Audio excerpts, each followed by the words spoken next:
जय हिंद दोस्तों, स्वागत करता हूं आप सभी को आपके अपने इस यूट्यूब चैनल में। इस वीडियो में हम लोग क्लास 12 के बायोलॉजी के मॉडल पेपर का वीवीआई ऑब्जेक्टिव प्रश्न करने वाले हैं और 100% यहां से आपके एग्जाम में टकराएगा, ठीक है ना। तो सभी स्टूडेंट वीडियो को अंत तक देखिएगा पहला प्रश्न आपके समक्ष क्या है, काफी ज्यादा इंपॉर्टेंट है और बार बार क्वेश्चन पूछा जाता है, ठीक है।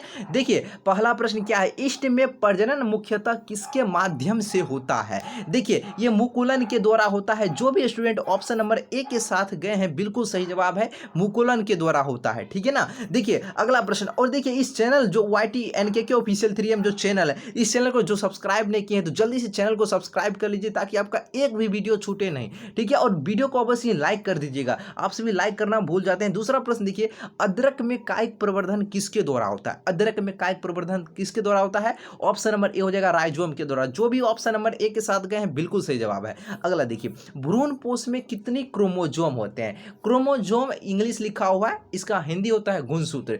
कितने गुणसूत्र होते हैं, 3 गुणसूत्र होते हैं, 3 क्रोमोजोम होते हैं। ऑप्शन नंबर जो भी सी के साथ गए बिल्कुल सही जवाब है, ठीक है। देखिएगा अगला प्रश्न क्या है, द्विखंडन किसमें पाया जाता है। बतलाइएगा द्विखंडन किसमें पाया जाता है, अमीबा पैरामेसियम। तो दोनों में पाया जाता है द्विखंडन। आप सभी जो भी ऑप्शन नंबर क्या लगा रहे हैं, देखिए ऑप्शन नंबर सी आपका जलकुंभी, ऑप्शन नंबर डी अमीबा तथा पैरामेसियम, जो भी डी लगा है बिल्कुल आपका सवाल जवाब क्या है, सही है। अगला देखिए, इनमें से कौन अंडपरजक प्राणी है। इनमें से कौन है जो कि अंडपरजक प्राणी है, बताइए। मुर्गी, सांप, मगरमच्छ, इन सभी। तो बिल्कुल जो भी ऑप्शन नंबर डी के साथ गए हैं इनमें से सभी बिल्कुल सही जवाब है, क्योंकि ये सभी अंडपरजक जीव हैं, अंडपरजक प्राणी हैं, ठीक है ना। देखिएगा अगला प्रश्न क्या है, पादपों में एम्फीबियन या उभयस्थनी किससे संबंधित होता है। देखिए ये जो होता है आपका ब्रायोफाइट से संबंधित होता है, किसे, ब्रायोफाइट से। जो भी ऑप्शन नंबर बी के साथ गए बिल्कुल सही जवाब है। देखिएगा अगला प्रश्न क्या है, वायु परागन किसमें नहीं होता है। बतलाइएगा, क्वेश्चन काफी ज्यादा इंपॉर्टेंट है। वायु परागन किसमें नहीं होता है।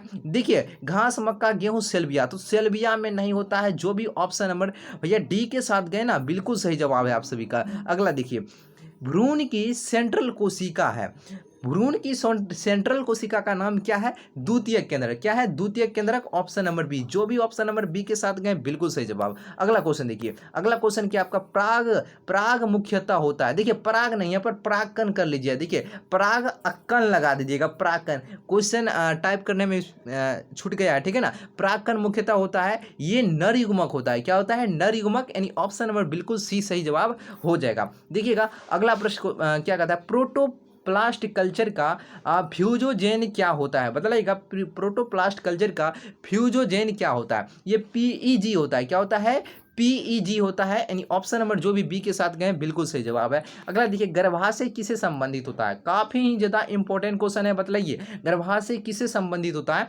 ये मादा स्त्री जनन तंत्र से संबंधित होता है, यानी ऑप्शन नंबर जो भी बी के साथ गए बिल्कुल सही जवाब है। अगला देखिए, द्विगुणित संरचना इनमें से कौन है, हर बार क्वेश्चन पूछा जाता है। तो युग्मनज जो है ना, युग्मनज ये आपका द्विगुणित होता है, यानी ऑप्शन नंबर जो बिल्कुल बी आपका सही जवाब हो जाएगा, ठीक है ना। देखिएगा अगला प्रश्न, शुक्राणु किसकी मदद से जोना पेल्यूसिड को विभेदित करता है। ये एक्रोसोम से अस्त्राव, ठीक है, यहाँ पर अस्त्राव कर लीजिएगा, ठीक है। क्वेश्चन मिसप्रिंट है, ऑप्शन नंबर आपका ए हो जाएगा, एक्रोसोम से अस्त्राव, ठीक है ना। अगला देखिए, एक्रोसोम इनमें से किसका संभाग होता है। बतलाइए एक्रोसोम इनमें से किसका संभाग होता है, मानव शुक्राणु के सिर का होता है। ऑप्शन नंबर जो भी ए के साथ गए हैं बिल्कुल सही जवाब है आप सभी का, ठीक है।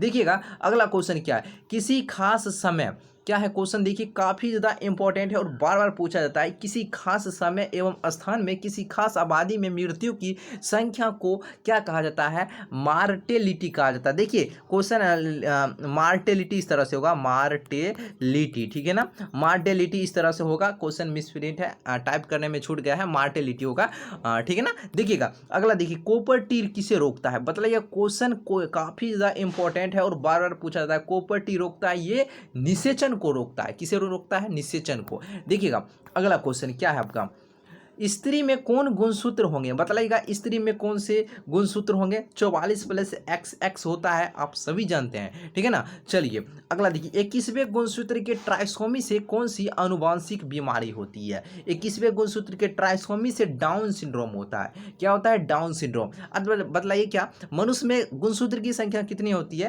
यानी क्रोमोजोम यानी गुणसूत्र की संख्या कितना होता है, 46 होता है। सभी स्टूडेंट को ये पता होना चाहिए, कितना होता है, 46 होता है, सभी जानते हैं। देखिए अब बता लेते हैं सिंड्रोम। अगर अभी सब्जेक्टिव नहीं बतला रहे हैं, देखिए सब्जेक्टिव जब बतलाएंगे, देखिए सिंड्रोम क्या होता है। देखिए गुणसूत्र जो होता है ना, मनुष्य के गुणसूत्र में परिवर्तन को ही क्या कहा जाता है, सिंड्रोम कहा जाता है। यानी ये 46 है ना, जब 47 हो जाएगा तो यही आपका सिंड्रोम हो जाएगा। यह एक प्रकार का रोग है। जब 45 हो जाएगा तो एक प्रकार का रोग हो जाएगा, ठीक है ना। तो देखिए 46 होता है ना, यानी इसमें परिवर्तन होता है, उसी को सिंड्रोम कहा जाता है। अब देखिए जब सिंड्रोम जो होता है ना, ये 4 प्रकार का होता है। कौन कौन होता है, Klinefelter syndrome, Turner syndrome, Down syndrome, और एक होता है पटाउ सिंड्रोम। ये जब आपको सब्जेक्टिव बतलाएंगे उसमें आपको बतला देंगे पटाउ सिंड्रोम, ठीक है। अब देखिए अभी इस पर डिटेल में बात नहीं करेंगे, ठीक है। क्लाइनफेल्टर सिंड्रोम में गुणसूत्र की संख्या बतला देते हैं, इसमें 47 होता है। सिर्फ क्लाइनफेल्टर सिंड्रोम में 45 होता है, और बाकी बात टर्नल सिंड्रोम में आपका 45 होता है, डाउन सिंड्रोम में भी 45 होता है, और आपका पटाउ सिंड्रोम में भी 45 होता है, ठीक है ना। इस बात को याद रखिएगा। क्लाइनफेल्टर सिंड्रोम जो होता है ये आपका फीमेल में होता है, महिला में होता है। और देखिए जो आपका टर्नल सिंड्रोम होता है ये आपका पुरुष में होता है, और डाउन सिंड्रोम और पटाउ सिंड्रोम ये महिला तथा पुरुष दोनों में होता है। अभी सब्जेक्टिव नहीं बतलाने, उसमें आपको क्योंकि सब्जेक्टिव बतलाएंगे उसमें लिखकर बतलाना होगा, ठीक है ना। तो चलिए हम लोग सब्जेक्टिव करेंगे तब डिटेल में इस पर बात करेंगे। देखिएगा 19 नंबर क्वेश्चन क्या है, पृथक्करण के सिद्धांत को और क्या कहते हैं। देखिए पृथक्करण के सिद्धांत को कहा जाता है युग्मकों की शुद्धता का नियम। यानी ऑप्शन नंबर जो भी सी के साथ जा रहे हैं बिल्कुल सही जवाब हो जाएगा। देखिए क्या है, जेड या जेड तरह का लिंग निर्धारण ये किसमें देखा गया है, ये मोर में देखा गया है। किसमें, मोर में। यानी ऑप्शन नंबर सी दिया गया है, ठीक है ना। तो यानी बी होना चाहिए। यानी मोर जो भी ऑप्शन नंबर बी के यानी सी के साथ जा रहे हैं बिल्कुल सही जवाब है, ठीक है। देखिए अनुवांशिकता के नियम को किसने प्रस्तावित किया था, काफी ज्यादा इंपॉर्टेंट क्वेश्चन है। बताइए अनुवांशिकता के नियम को किसने प्रस्तावित किया था। देखिए अनुवांशिकता के नियम को किसने प्रस्तावित किया था, मेंडल जी ने। ऑप्शन नंबर सी, जो भी ऑप्शन नंबर सी के साथ गए बिल्कुल सही जवाब है। देखिएगा अगला क्वेश्चन क्या, इनमें से कौन सा रक्त समूह, देखिएगा क्वेश्चन, इनमें से कौन सा रक्त समूह है जो कि सार्वभौमिक रक्तदाता है। यानी सार्वभौमिक रक्तदाता मतलब वो सभी को ब्लड दे सकता है, यानी रक्त दे सकता है। ये कौन है, ब्लड ग्रुप ओ। देखिए ऑप्शन नंबर आपका डी हो जाएगा। ऑप्शन नंबर क्या हो जाएगा, डी हो जाएगा। जो भी ऑप्शन नंबर डी के साथ गए बिल्कुल सही जवाब है। देखिए यूरेसिल ये किससे संबंधित होता है, बताइए। काफी ज्यादा इंपॉर्टेंट है, बार बार क्वेश्चन पूछा जाता है। यूरासिल जिसे यू से डिनोट करते हैं, यू मतलब यूरासिल, ठीक है ना। यूरासिल ये किससे संबंधित है, यूरासिल जो आपका आरएनए से होता है, ठीक है ना। आरएनए से होता है, ये आरएनए से संबंधित होता है कौन, यूरासिल। और टी मतलब होता है थायमिन, थायमिन जो होता है आपका ये डीएनए से संबंधित होता है, ठीक है।